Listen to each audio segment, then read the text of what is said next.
The Outer Worlds 2 presents you with a colony dominated by 3 different flavors of authoritarianism, all of which are so cartoonishly evil that it makes it sickening when you're forced to choose the lesser evil. Yet you enter this world as part of the Earth Directorate, an organization that adheres to liberal democratic ideals and fights fascism wherever it finds it. However, this obvious propaganda is revealed as a lie. When you discover they signed a deal with the Protectorate to leave them alone in exchange for skip drive technology. The brilliance of the Directorate's hypocrisy lies in how systematically comfortable it is. It's the only faction that doesn't begin from a place of malice. It emerges from pragmatism dressed up in democratic language.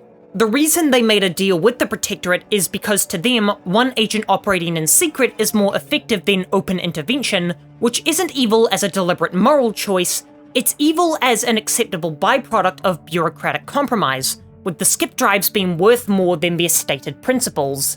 And so Niles discovers that his faction didn't suddenly become corrupt, it was always willing to negotiate its values away one compromise at a time, forcing him to confront the uncomfortable truth that the institution he believed in was structured around protecting itself, not people.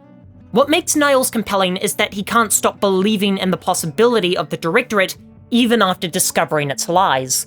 Whilst you're given the option to cynically accept the hypocrisy and move forward, Niles is psychologically invested in the Directorate's propaganda, so when it's revealed, he experiences genuine anguish because the betrayal is internal.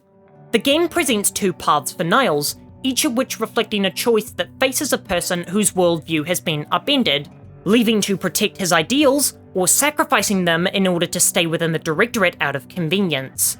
His struggle is about whether redemption is possible for an institution already rotten to the core, and about whether loyalty to an idea can survive the death of the faction that supposedly embodies it. The cruelest aspect of this discovery is that it happens within the context of a game where every other faction is morally indefensible, forcing both Niles and you to grapple with the philosophical reality there's no pure options available. As such, the game suggests that when idealism is confronted with the reality of systematic corruption, it can't remain idealistic.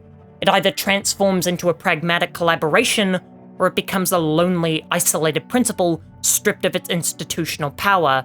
So Niles can't keep his ideals by staying in the Directorate, nor can he effectively fight for them by leaving it, because there's no alternative structure capable of implementing them.